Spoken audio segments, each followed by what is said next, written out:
today, Senator Francisco? Thank you. Pages who have just joined me. Wonderful. Hannah Kimball and Elena Shipley. Welcome, and look at this. You can see yourself on TV. Isn't that, that's the exciting part about being in committee. That is the only exciting part about being here. So welcome, thank you. Well, we will get our financial institutions and insurance meeting moving today. This is our very last day that committees can meet. This is Tuesday, March 18th. So we've got several bills we need to work. We've got amendments. So we will move through this as quickly as we can. The very first bill, oh, Eileen, you're passing things out. I'm sorry. I'm going to give you a minute. Well, in case somebody has a question for you, I didn't want to catch you off guard. We're going to start with House Bill 2152. That's that bank bill, I guess we would, pool, yeah. So we just finished, you remember that hearing yesterday, and it's public monies. Hopefully it's still fresh in your mind, but if not, Eileen's here and can give you a briefing. Does anybody need a refresher on that?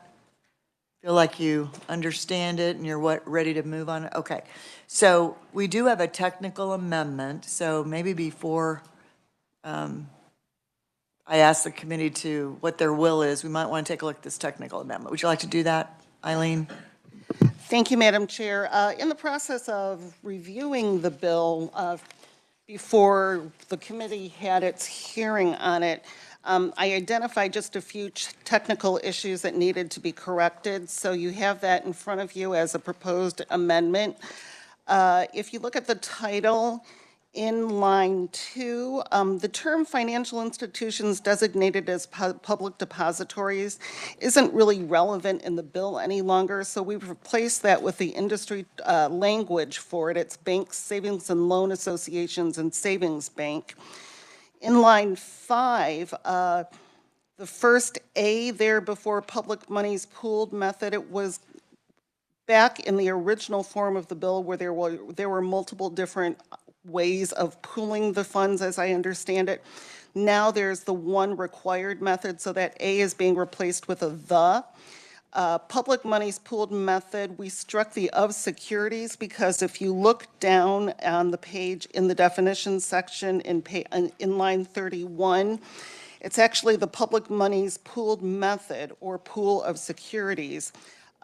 So we've stricken that of securities in line 5 to make the title correct. On page 3, there are several A's that are being stricken and replaced with such. If you look at the two lines going to the such with a capital S, because those are the first words in the sentence, and then in line 14, the such is a lowercase s because it's in the middle of the sentence. In line 4, in page 4, line 6, again, we're fixing a such. In new section 2, line 21, such is being replaced with the defaulting because the rest of the sentence reads bank and savings and loan association or savings bank that has defaulted. But then if you look at in line 24, it uses in the defaulting bank, savings and loan association or savings bank. The defaulting we're just changing because it reads better and because the terminology should be consistent there. We're doing the same thing at the top of page 5 in line 1. In new section 3, line 37, subsection B, a qualified trustee. There is no qualified trustee in this bill, so we're replacing that with the administrator. On page 6, new section 5, again, an eligible financial institution is being replaced with a bank, savings and loan association, or savings bank. And then in line 15, it said governmental entity, but we use the term governmental unit, and it's defined in the bill. So in line 15, we're striking entity and replacing that with the word unit. And that, Madam Chair, is it. Thank you, Eileen. Committee, do you have any questions about this really a technical amendment? I'll take a motion. Senator Francisco, Thank you, Madam Chair. I move the amendment. is there a second? Senator Rose, all those in favor say aye. Any opposed, no. Okay, motion passes. So now we're back on the bill, House Bill 2152. Do I have a motion? Senator Albright? Thank you, Madam Chair. I move the House Bill 2152 move favorably out of committee as amended. Thank you. Do I have a second? Senator Haley seconds. Any discussion? All those in favor say aye. Any opposed, no. Okay. Thank you very much. The bill passes and as amended. Thank you. Okay, next, committee, let's go to House Bill 2128.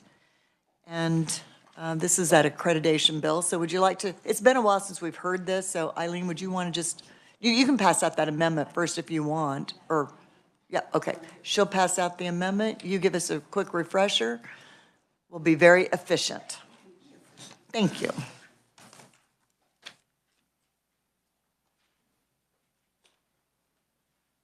Thank you, Madam Chair. As you recall, House Bill 2128 is the House version of our Senate Bill 121. This is the bill that we call the accreditation bill for the department.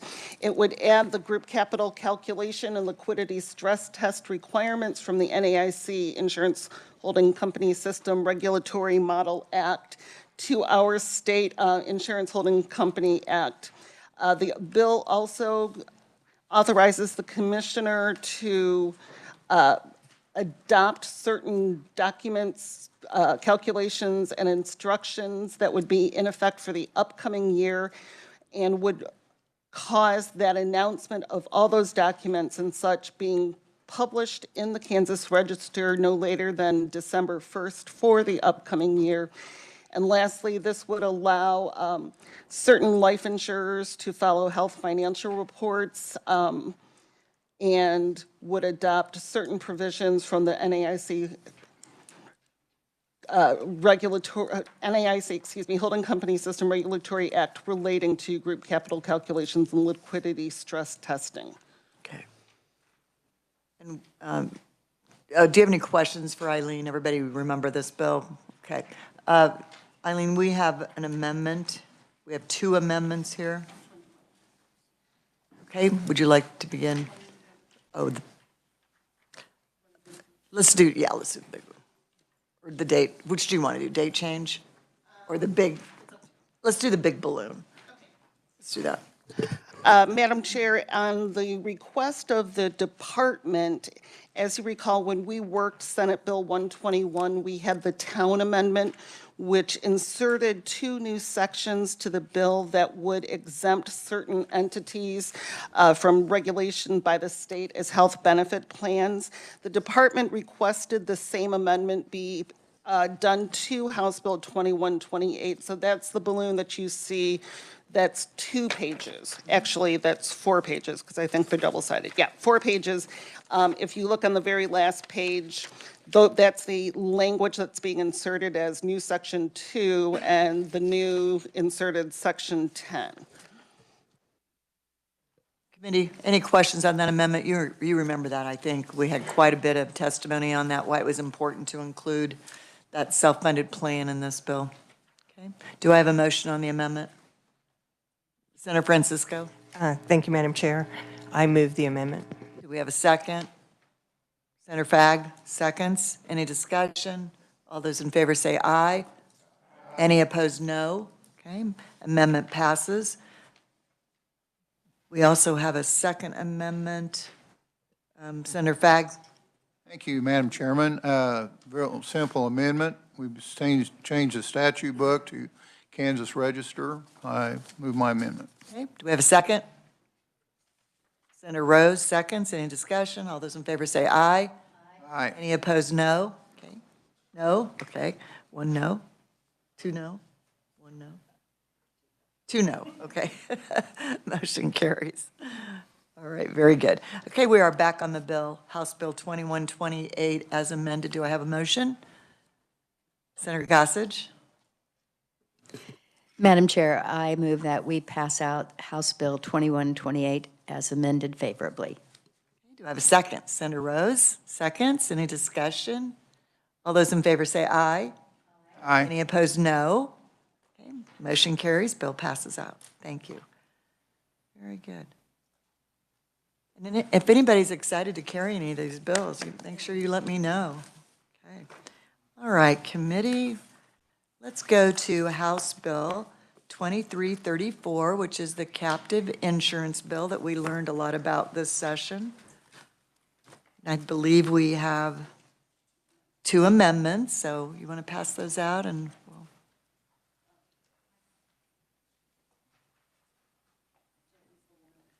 All righty.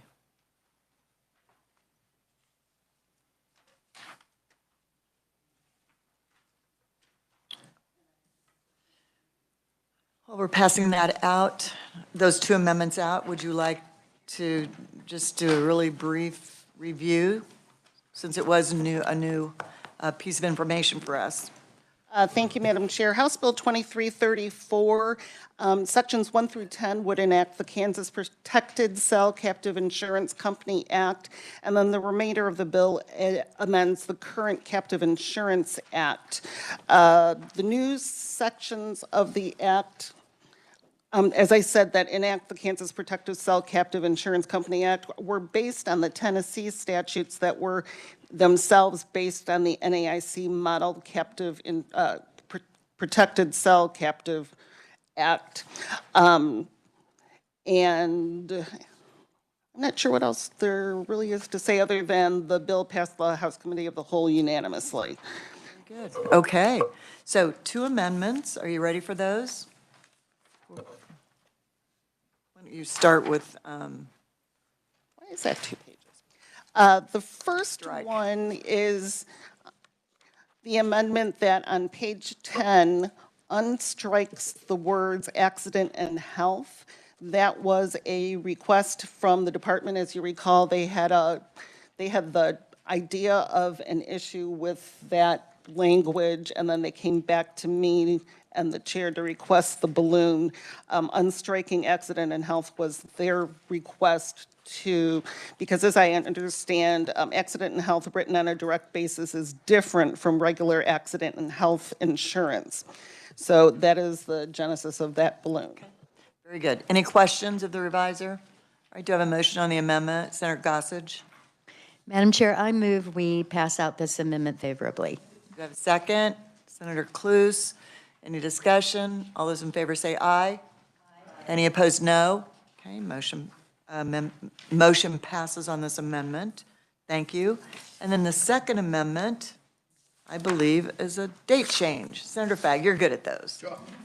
Thank you, Madam Chairman. This is the same thing on line 27, statute book. We changed that to the Kansas Register, and I moved my amendment. Okay, second. Senator Rose seconds. Any discussion? All those in favor say aye. Any opposed, no.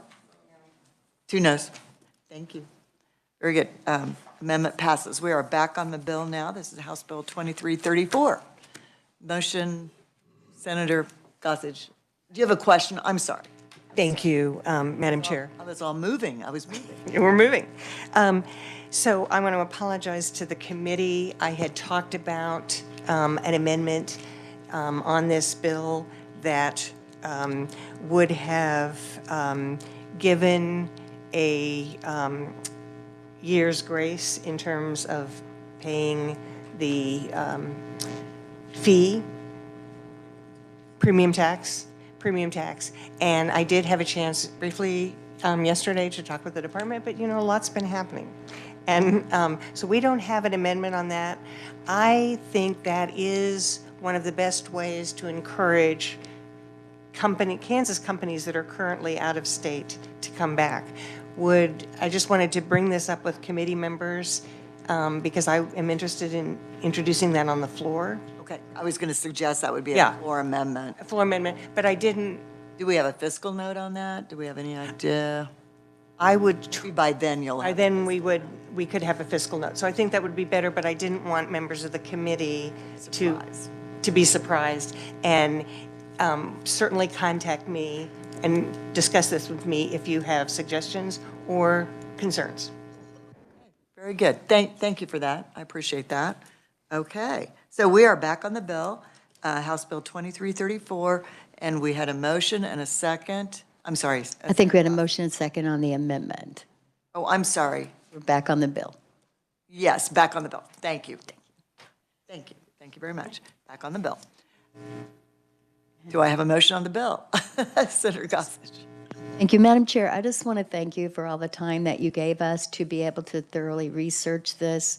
You know, as a health insurance agent for 20 years, I was like, wait, what again? And so I took a lot of time to call the various parties that had testified, read into this, and I feel very comfortable with this bill. It just gives another option to our employers on any of their insurance needs. So, Madam Chair, with that, I move that we pass out House Bill 2334 as amended favorably. Thank you. Do we have a second? Senator Francisco, seconds. Any discussion?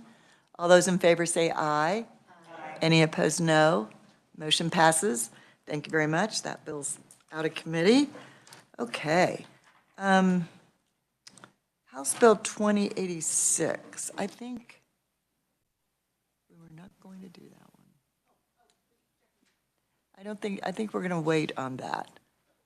That was don't you think? Yeah, we're going to wait on that one, 2086.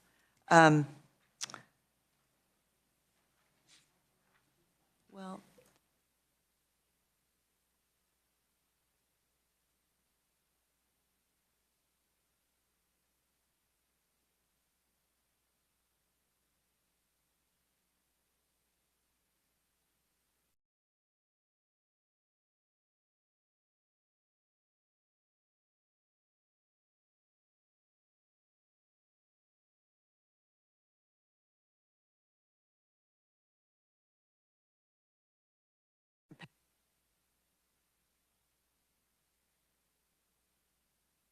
we're going to pass over 2086.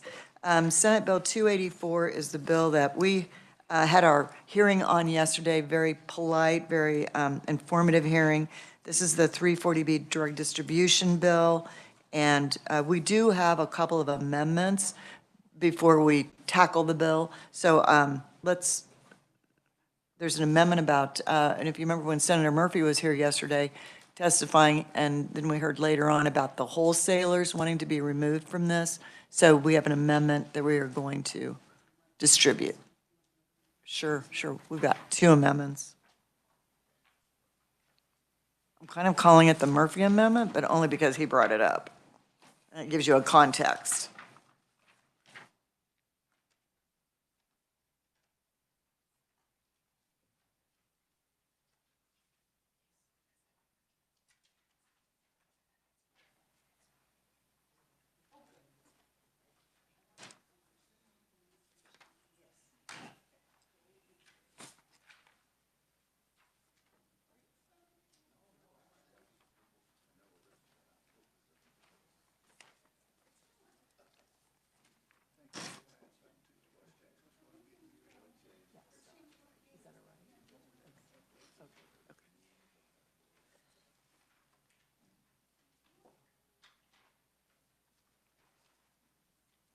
Okay, Eileen, would you want to describe this amendment, although it's not that difficult?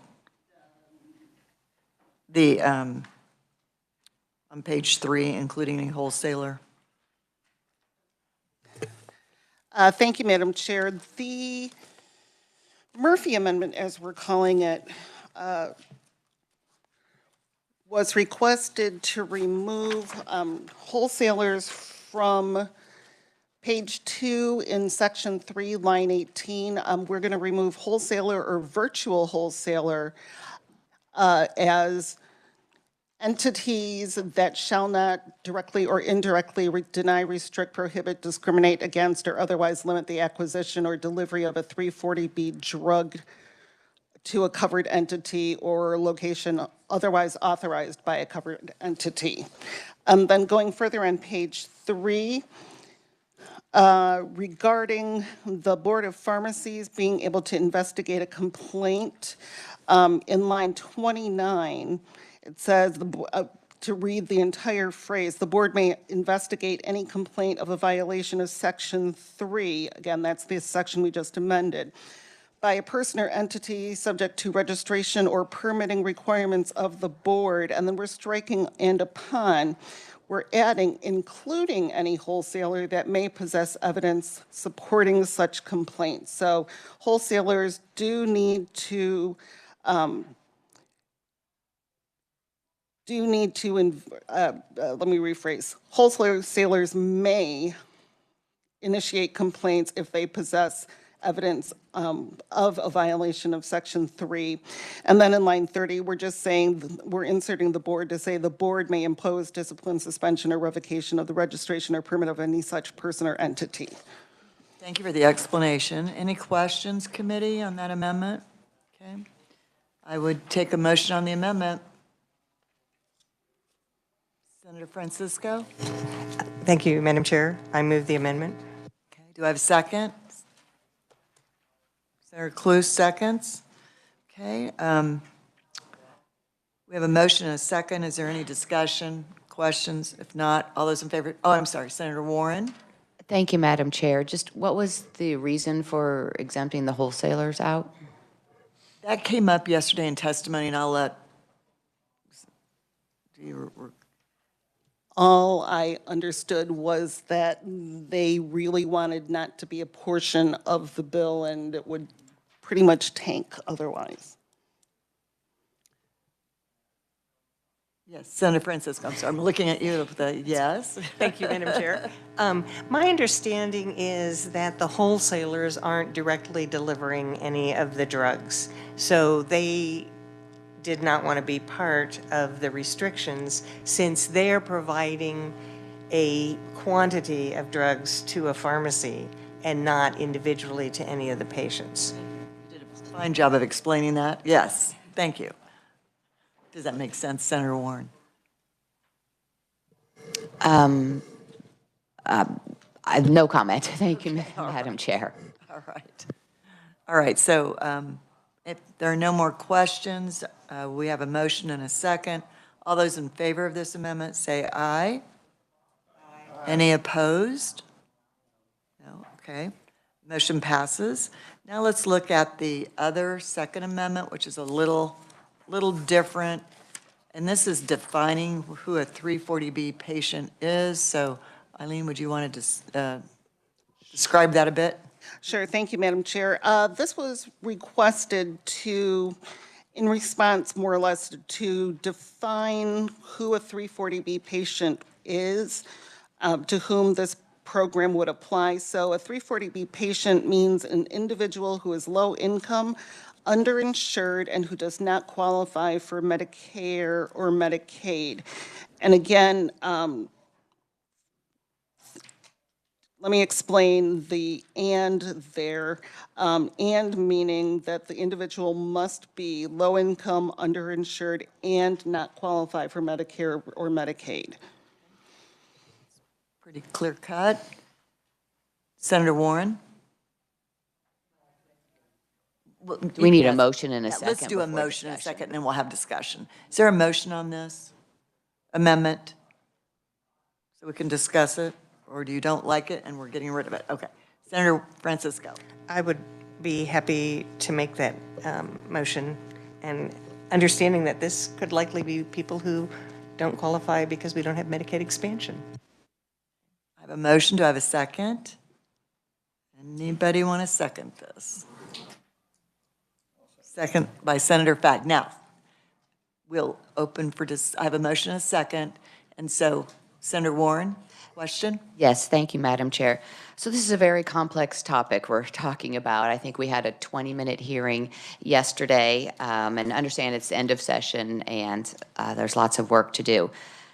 My question is, this is a federal program we're dealing with. It's referred there in Chapter 42 or Title 42 of the U.S. Code and sections thereof. I'm wondering, does the federal code define 340B patient, or is this something that's created by this amendment? Good question. Eileen, would you know the answer to that? I don't know the answer to the federal question. I can look that up. That's not a problem to do. But the 340B patient would exist strictly for state purposes. It would not have any impact on the 340B program that is federal. Thank you, Madam Chair. And I'm not suggesting that a state law can impact federal law by, if this amendment were adopted. I guess my question is, does this create legal problems for the state of Kansas if this amendment were to be adopted and if this bill were to become law? And now we have created some different entity, some different recipient of the intended services that's different than the federal program. And my understanding of the program in the first place was it's not a means-tested program that, and maybe it's, like I said, it's a complex issue, and maybe I just didn't have the time. Well, I know I didn't have the time to research and what the bill exactly would do and what the program is.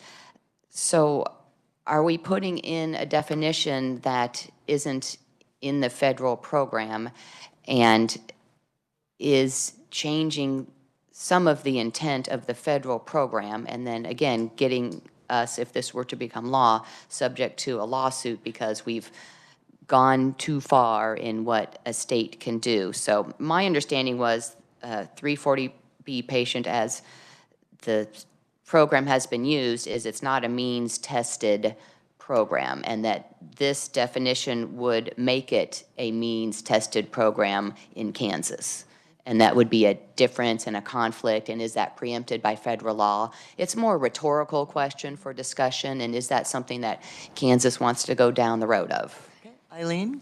Thank And you, it's Madam not really a Chair. question, Madam Chair. But it is something to consider, so I think Eileen may have a response, if that's all right.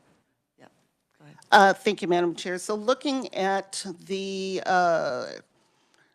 federal website, the 340B program, patients just need to be patients of a covered entity. So this definition would not necessarily conflict with that, but I would also point out that this definition is strictly for the purposes of this bill. It doesn't even really affect any of our other statutes relating to the program. It's just for purposes of this act. Senator Warren? Thank you, Madam Chair, and thank you, Eileen, for the answer. And I'm just not comfortable making this difference in this definition, so I won't be supporting the amendment. Thank you. Thank you very much. Any other discussion on the amendment? If not, we've got a motion and a second. Let's take a vote on this, and if it doesn't pass, it doesn't pass. Okay? All those in favor of the motion defining the 340B patient, say aye. All those opposed, no. Okay, amendment fails. Thank you.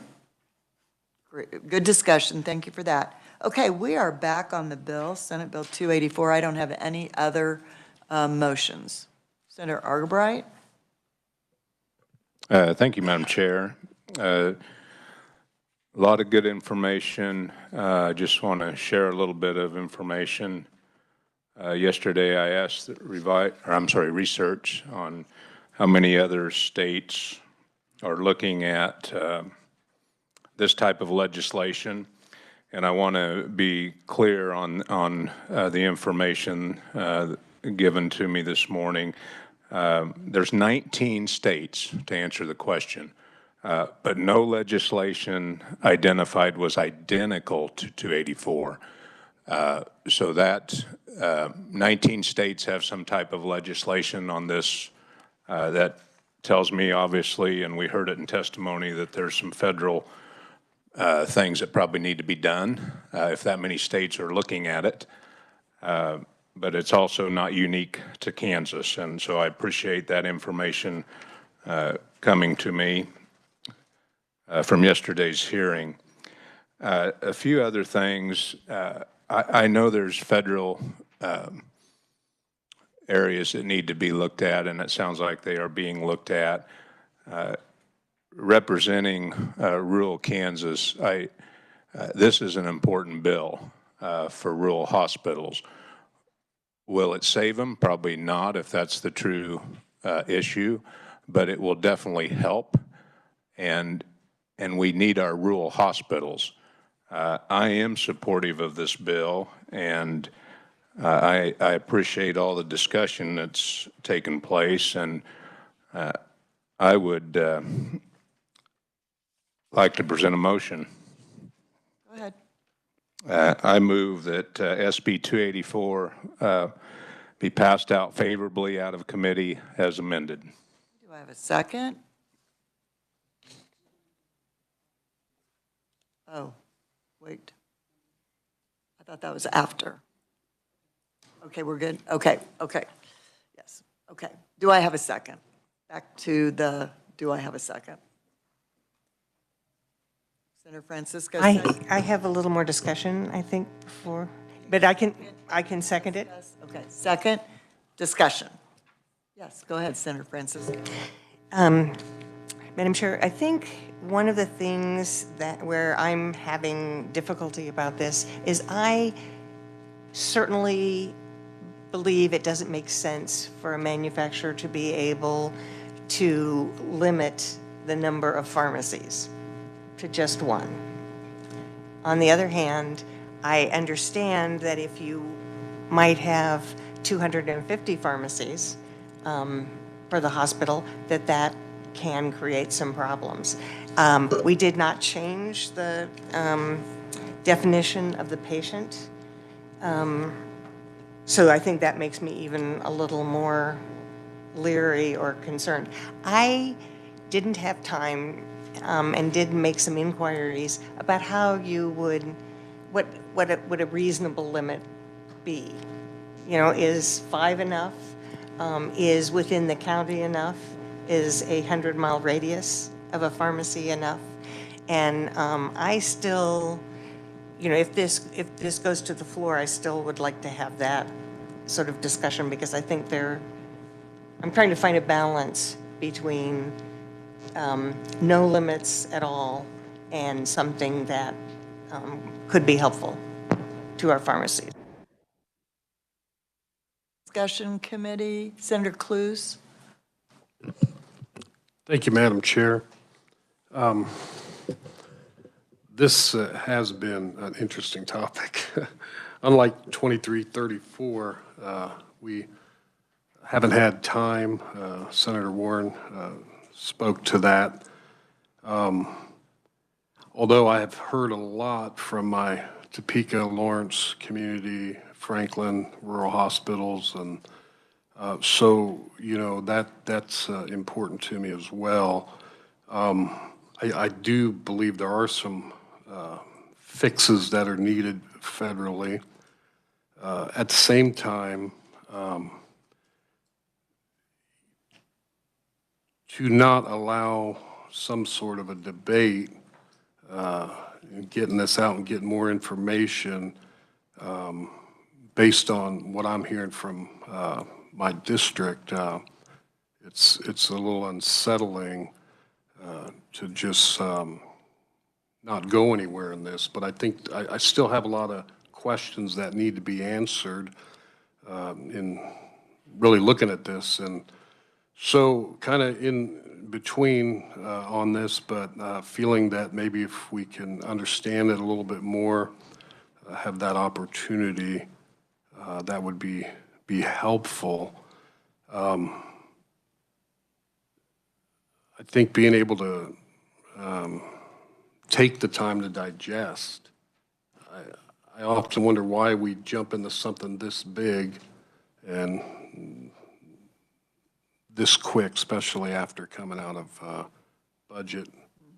For myself, that's been a whole nother arena. So I think moving forward, although I would entertain voting this out of committee, I want it understood that a vote here doesn't mean I'm a yes on the floor. What it means is there's more to digest, but I am, like I said, hearing a lot from my district, people there, and I do need to take that in consideration, but also have some concerns, as been mentioned by most of the committee here, on some of the legislative fix that we need federally. So those are my thoughts.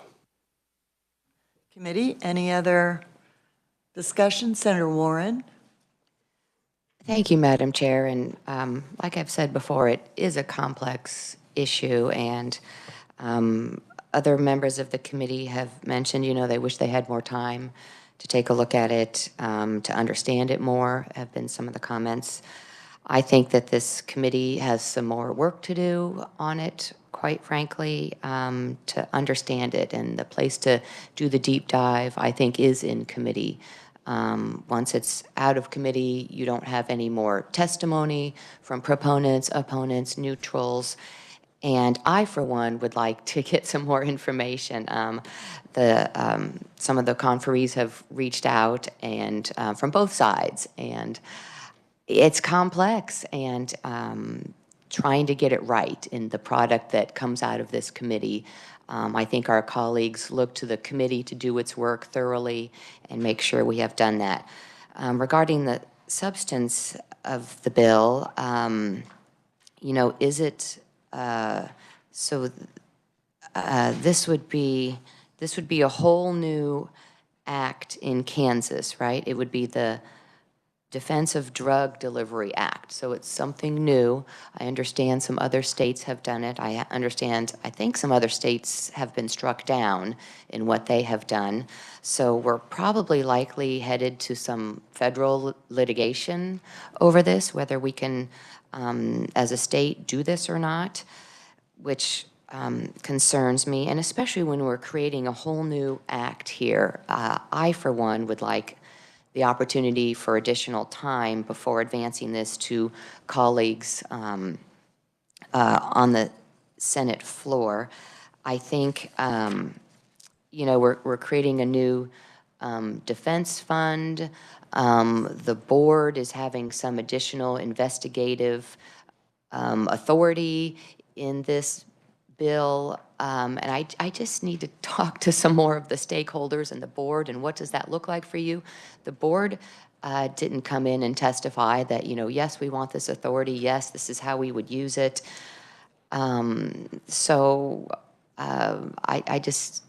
To me, it just doesn't seem ready for prime time for something this serious, because we are hearing, and the funds, how are the funds currently being used? They're being used to keep hospitals and pharmacies open, and I don't think that was the original intent of the bill in 1992. And I do hear our federal delegation is involved in talks at the federal level on the 340B program, so which I think is entirely appropriate.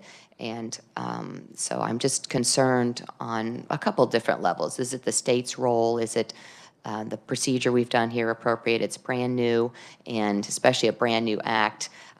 New authority for the office, not just for the board, but for the Office of Attorney General. This fund to administer. So I do have a lot of questions. So thank you for letting me discuss those with the committee today, Madam Chair. Thank you. I didn't know where you were going with that for a minute. Thank you. Senator Rose. Thank you, Madam Chair. I also have some concerns. This program began in 1992 for the uninsured, and since then our country has developed a new form of health insurance. Today is actually a very good program. It's called the Affordable Care Act. And if the uninsured cannot qualify for Medicare or Medicaid, the Affordable Care Act provides very good coverage for them.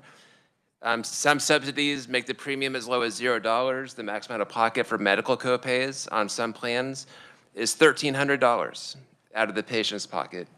They reimburse the hospitals well. So I would encourage hospitals to help your uninsured patients or prospective patients get insurance. Other hospitals do that today. They send letters to their communities saying that the annual enrollment period is coming. Here are your options. I would encourage you to help your uninsured patients become insured. Other concerns I have, as Senator Warren stated, we have precedent in federal courts that legislation like this does not pass the muster of law, and that states lack the authority to impose additional requirements on how 340B operates. And this legislation also would cost the taxpayers and business community a lot of money. It's an inefficient program, and I, lastly, am hopeful that the Trump administration will make the 340B program and our healthcare system in general more efficient. And so these are the concerns I have. Oh, my microphone. Senator Clues and then Senator Gossage, okay? Thank you. Thank you, Madam Chair. Just a thought that came to mind when Senator Warren was speaking. I know there's been a lot, it seems like up here, when we hear the extremes on some of the issues and some of these bills we look at, in this particular case, whether the funds and whether the program's being managed correctly or incorrectly. And I just didn't think there was some that were making it every hospital, every CEO, and some of my colleagues and people I know that work in that arena, I don't know that we could just black and white say that's the case in every scenario. So in fairness, I'm just speaking to that, and that doesn't diminish the fact that there aren't issues out there, and Senator Rose was saying that hopefully the Trump administration will look at this and we'll get a fix. But like I said, at this point, I feel like you know, I'm willing to pass it out and see where we go. That's it. Thank you. Senator Gossage. Madam Chair, thank you for the opportunity. From the comments that we've heard, I like to thoroughly vet something, and the first time I saw the bill was yesterday, and as you know, we didn't finish with caucus until 7 o'clock last night, too late to confer with anyone, and I had committee at 8:30 this morning. So I don't know the effect on employer-sponsored plans. I've done some research in the past on what it did with other states. I remember that there was a $2 million hit on the state employee program for their health care in North Carolina when they proposed something regarding 340B. It is a public health federal program, and I just think we just have not had enough time to vet that. So with that, Madam Chair, I would move that we table this bill. You would have to do that as a substitute motion, Okay. because we already have a motion on the table. Do you want to restate that? Yes, I would like a substitute motion on Senate Bill 284 to table the bill. Committee, you've heard the substitute motion. Is there a second? Anywhere? I have 2 seconds. Okay, I'll take Senator Rose, seconds. Discussion? I think yes, Senator Francisco. Madam Chair, point of Oh, order. there's no discussion, that's right. There's no discussion, no debate. Thank you so much. We don't do these very often. So appreciate that. So it's an up or down vote. All those in favor of the substitute motion to table this bill signify by saying aye. All opposed, no. No. I think I'm going to have to do a division because I couldn't tell. All those in favor of tabling, please, you said aye, please raise your hand so we can count you. 1, 2, 3. All those all those opposed, raise your hand. 1, 2, 3, 4, 5. Substitute motion fails. Thank you. So we are back on the bill, and we have a motion and a second. Senator Argabright? Thank you, Madam Chair. I just want to maybe make a few remarks. I do have some background in 340B, and maybe I haven't spoke up enough on it. But one of the things said that I do believe, regardless of size of hospital, your hospitals in your area, ask them how much uncompensated care that they deal with annually or even monthly. And they don't do a very good job, and I appreciate the fact that they don't. They take care of people. But they don't do a very good job of telling us all that, the amount of uncompensated care. And so programs like this it is targeted for low income, yes, it does help offset some of those pieces of a hospital. And I do stand in support of it, and I hope that you will reach out to your hospital regardless of size and ask some questions of them, of these type of programs. Thank you, Madam Chair. Senator Gossage, Senator Francisco. Since we're back on discussion, I just want to be clear that I probably know more than 340B than anybody on this committee, only because I've served on when we had the 340B commission, just with my background in that. And I don't mean to say that as I'm an expert. I'm only saying, and I want to do more research on this, because it's not to say this is the right bill.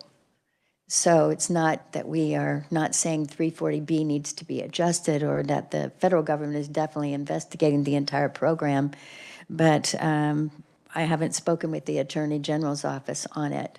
And so that's all the more reason why I would be a no, in that I don't know that this bill is the right bill, and agree with what the senator said about uncompensated care. However, in the ACA, the original ACA, they were to strike that the federal government would reimburse for uncompensated care. However, that can has been kicked down the road because of the hospitals, and rightfully so, every year, so they do receive reimbursement from the federal government. But 340B program has been good, but I've also heard from some national contacts that this type of bill could only harm rural hospitals. I don't know if that's true or false, but this is what I'm hearing from some of the other states that have implemented something. I just want to be able to do more research on that. Thank you, Madam Chair. Thank you. Senator Francisco? Thank you, Madam Chair. I think one thing that I heard that was particularly disturbing to me was asking the hospitals to figure out how to get insurance for many of their patients. And it's disturbing because they have been strongly in support of Medicaid expansion and asking for more opportunities to treat insured patients. So that's a difficulty for me. I also recognize this is a Senate bill. I'm hoping there is no plan. There is a plan? To put it into a House bill?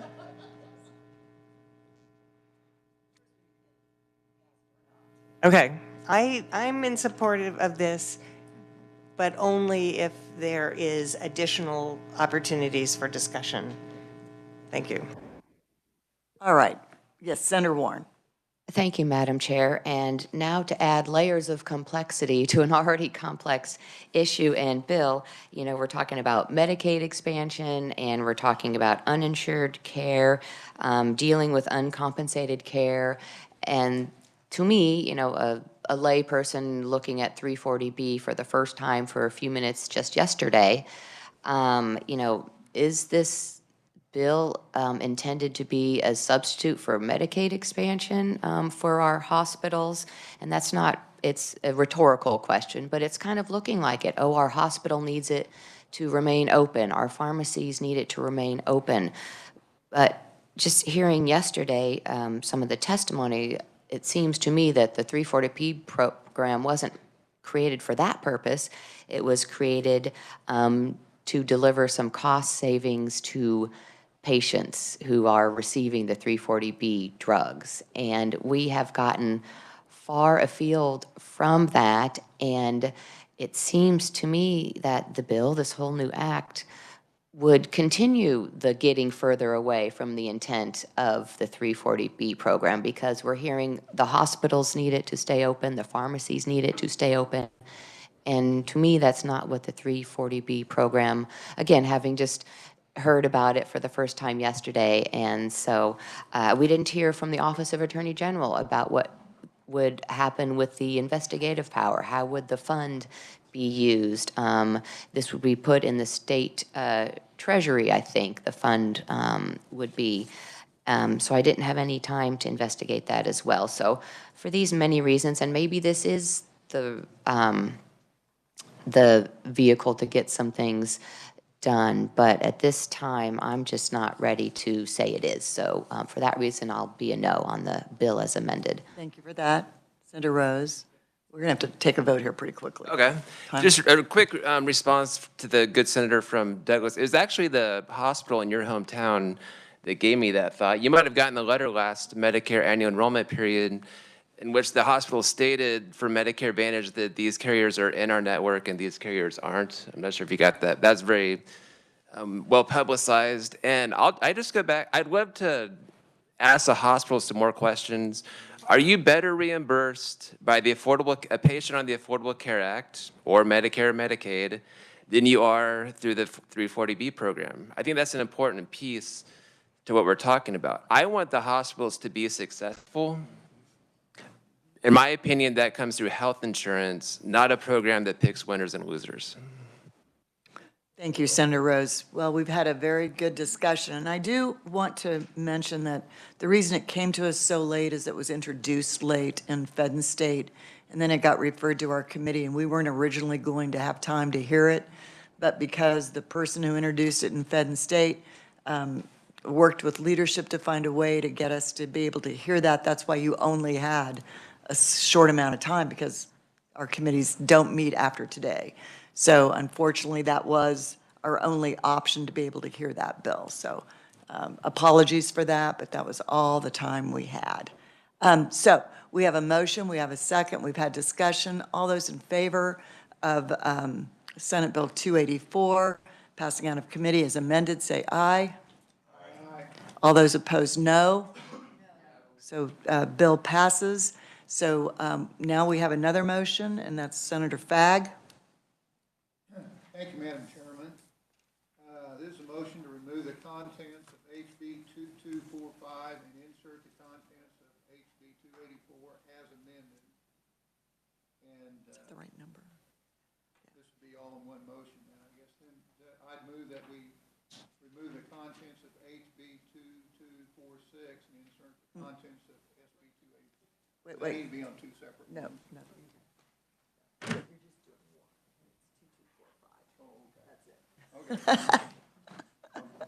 Too many bills there, Senator Fagg. Look like six. Okay. Start over. Motion to move the contents of HB 2245 and insert the contents of SB 284 as amended. That is the correct motion. Do we have a second? Senator Argabright seconds. Any discussion? All those in favor say aye. Aye. Any opposed?